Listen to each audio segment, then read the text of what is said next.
Hi, Mark Medina with the Los Angeles Times. I'm standing here on the floor of Staples Center. The Lakers just coming off a 121-96 victory of the Portland Trail Blazers.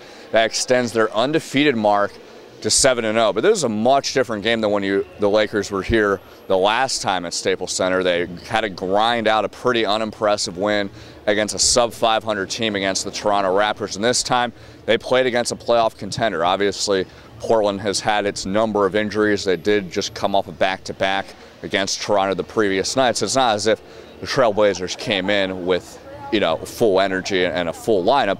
The Lakers still dominate and really impress in what amounted to be their best performance thus far this season. Obviously the number one thing in this game is Pau Gasol. He recorded his fourth career triple-double with stat lines of 20 points, 14 rebounds, 10 assists, and he was almost at that mark as early as the end of the first half, and that really speaks to just his overall versatility as a player. He's the league's best power forward. He is playing center right now because Andrew Bynum's out with his surgically repaired knee, but he's shown time and time again how he is the best forward in the game. He has a very nice touch along the post, impressive footwork, but he also has great court vision, and that enables him to get a lot of those passes. And you saw that time again where he was converting passes to or assists to Kobe Bryant, Lamar Odom, Ron Artest.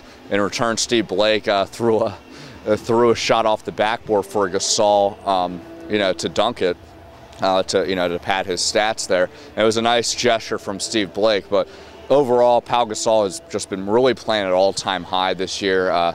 He got Western Conference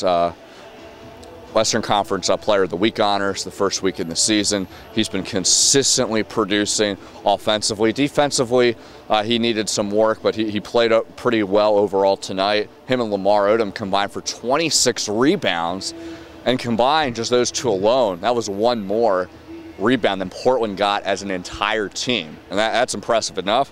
When you add all the numbers among the team, they beat the Trailblazers on the glass 49-25, which is a huge improvement from what they conveyed against Toronto, where they allowed the Raptors to beat them to the punch on the boards. Another development is Lamar Odom returning to his typical self. He did have a little bit of an off night previous game against Toronto, but you really got to cut him some slack.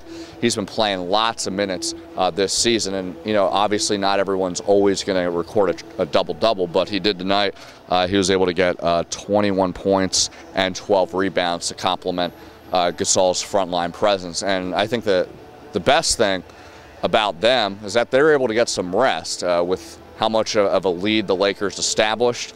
They didn't have to log as many minutes. Gasol had 32 minutes, Lamar Odom had 34, and that's a huge drop-off from how much time they had to play against Toronto.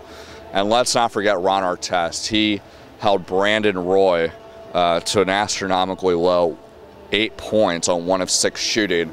6 of those points came off free throws, and the one field goal that he did hit, it came when Lamar Odom and Ron Artest were switching. So really, essentially, Ron Artest didn't let him hit a field goal on him, held him to a low number of shots. Phil Jackson really didn't say too much about Ron's defense. After the game, he pretty much said that it was a reflection of the team's defense. Ron didn't really want to take too much individual pride in it, so he didn't really say too much about it. But when he talked to players like Kobe Bryant, Pau Gasol, Lamar Odom, they all pointed the praise to where it was due, and that was definitely to Ron.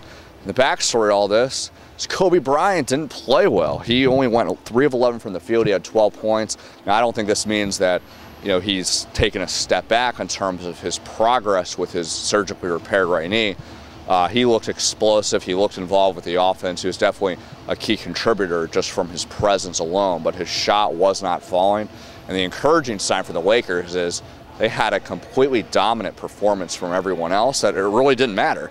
And Kobe was able to get some rest.